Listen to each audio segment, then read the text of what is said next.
Well, hello everybody. Welcome back to Gooner Gathering. My name is Gooner Lee. It's Lee Meadows, and yeah, we are live tonight. I'm going to talk about the situation a little bit with Kai Havertz. Obviously, there's some very sad news out tonight. Of course, that Havertz, it's been confirmed, has been ruled out for the rest of the season. Um, so it sort of brought into my mind, well, what are we going to do about that situation? Obviously, that leaves us really, really short in terms of what we've got. Obviously, the January window uh, been and went with nothing, right?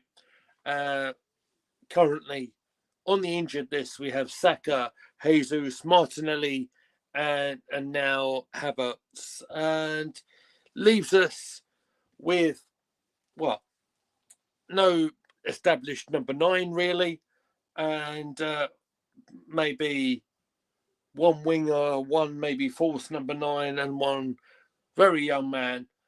Of course, I'm referring to Trossard, Raheem Sterling, and Ethan Nawari. Now,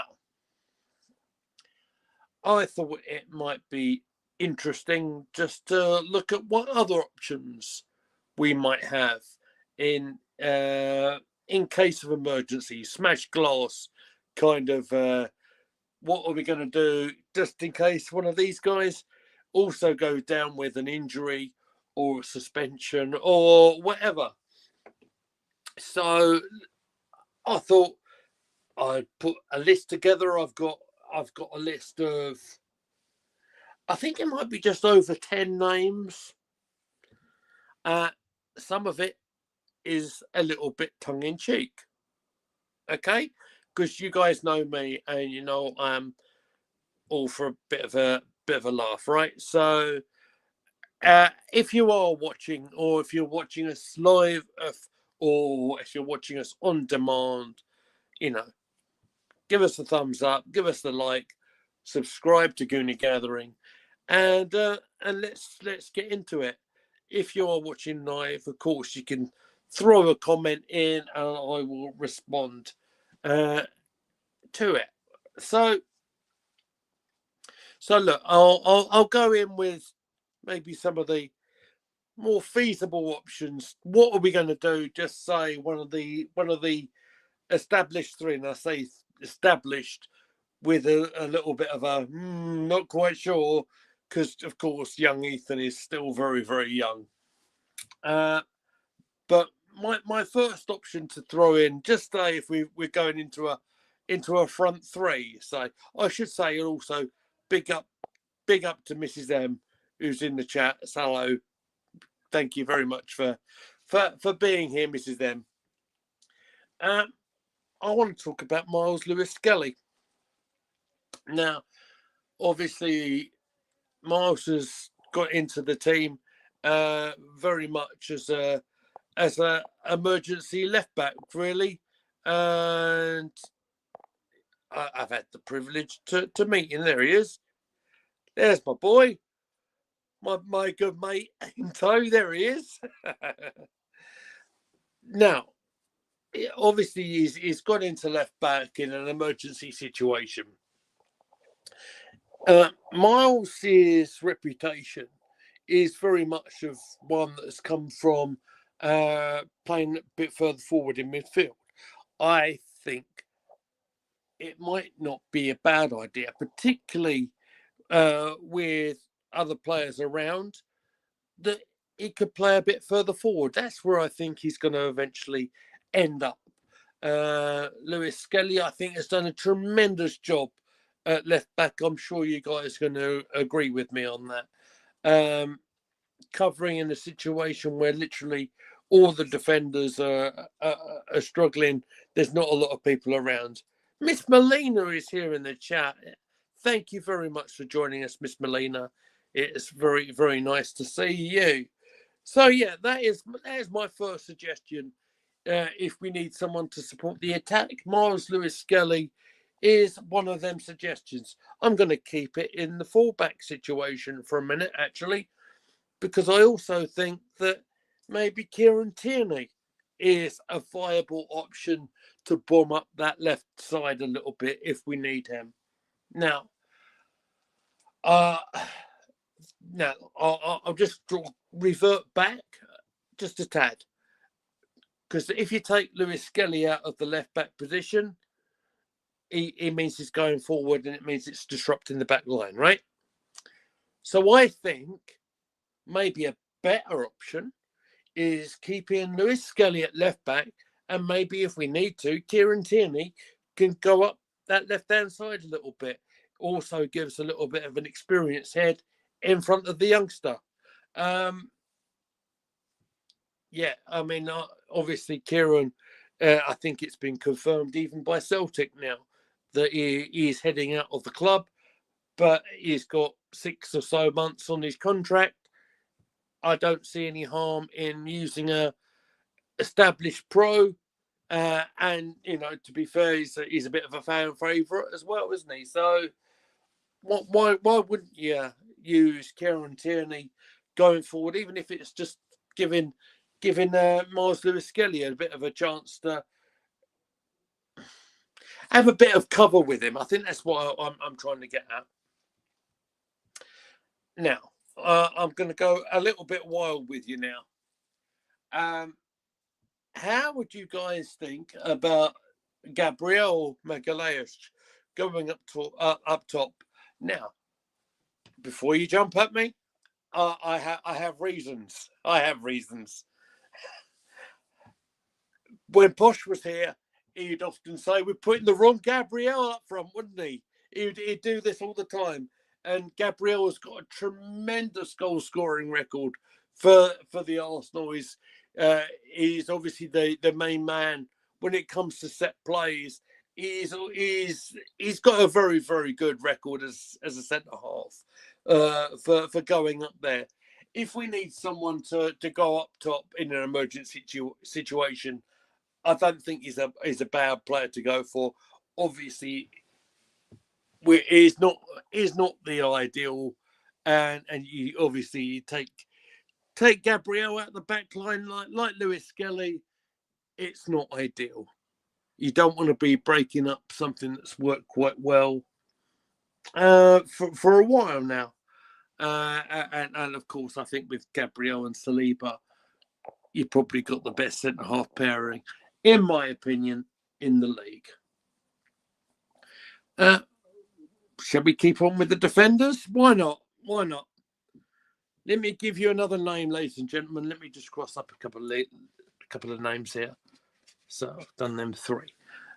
Ricardo Calafori, ladies and gentlemen. Ricardo Calafori scored a couple of terrific goals for Arsenal, hasn't he?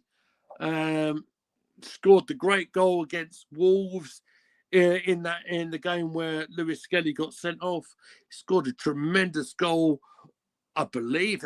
Correct me if I'm wrong, chat. Didn't he score a great goal on debut against Manchester City at the Etihad? I've read statements today that he used to play striker back in his youth.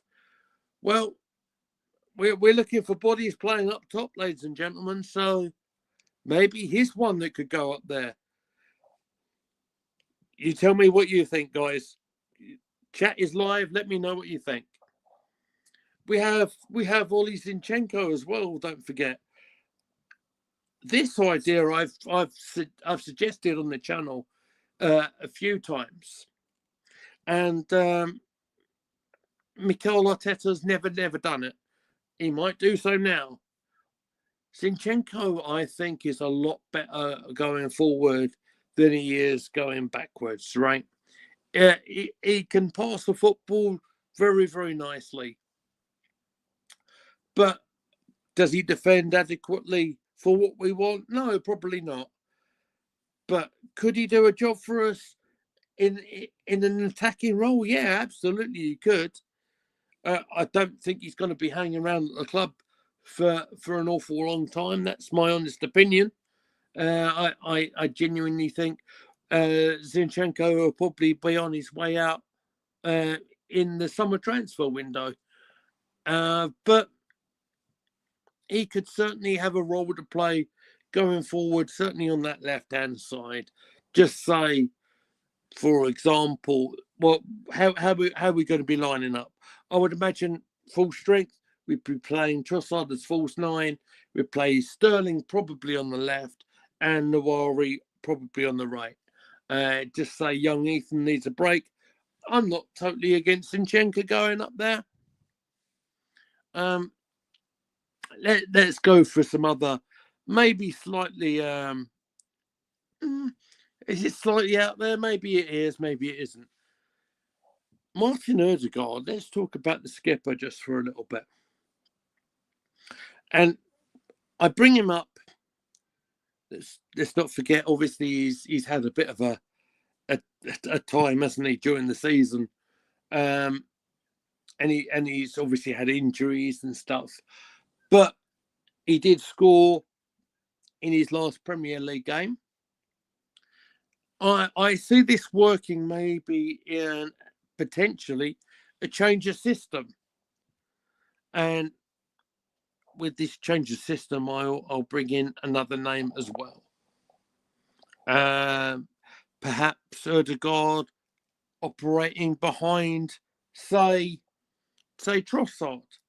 In maybe a situation where you got going in with a 3-5-2 kind of situation. So, for example, Raya in goal, of course.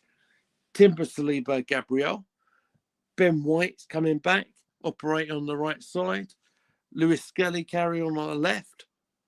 Ødegaard, Rice, maybe Marino, and Nawari and Trossard, just for example. I'll give you another example of that situation. What do you guys think about Marino going up front? Now, bring it back to when Arteta was playing.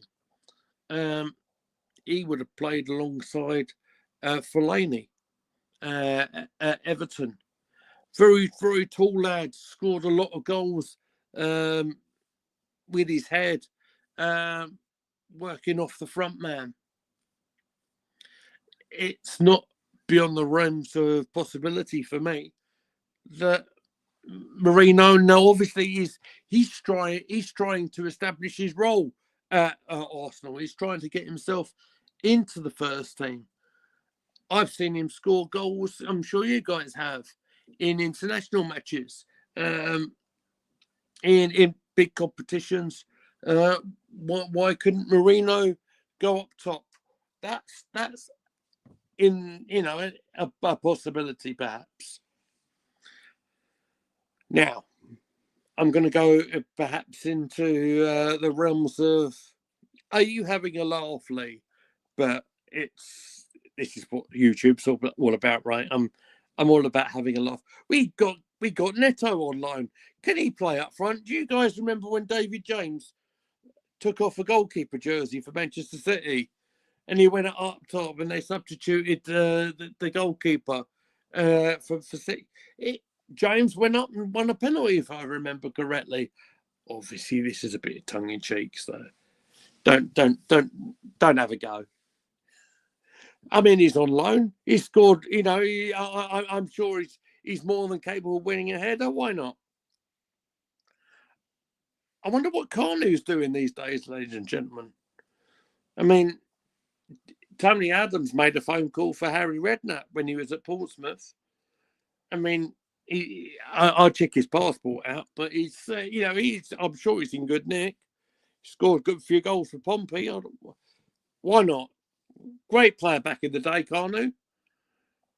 And whilst I'm on that sort of range, what about who's on the free transfer market? I mean, is Yaya Sanogo available? Lucas Perez? I think they're all there. Sanogo, Perez, know the club really, really well. Why wouldn't you sign him? Obviously, this is a joke. I thought this would be fun. In a serious mode, by the way, I mean, some of you might be saying or thinking, well, there's a young kid in the academy. A few kids actually in the academy. I'll bring a few of these up actually. I suppose the outstanding name in the academy is Max Dowman. Obviously, the lad has been up in Dubai as well. He's been training with the first team, but I believe there is a rule. I think he's too young to be included in the first team at the moment. But I do believe Arsenal are challenging that rule.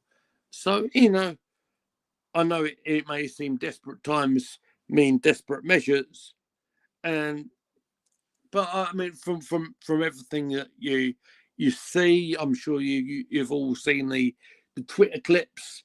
I know I have. I've seen plenty of the under 20, no, under 18 clips.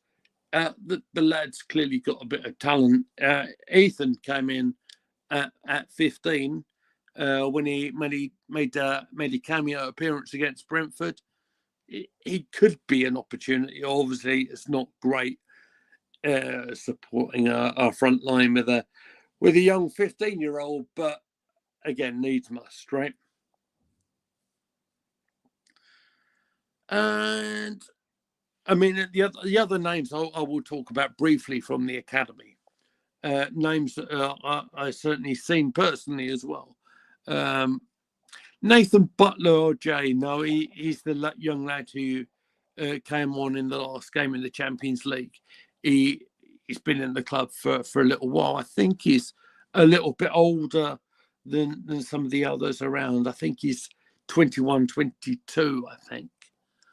And yeah, he's certainly, I don't know if he's, the only way we'll know if he's able to cut it at Premier League level is to try him out. He won't know.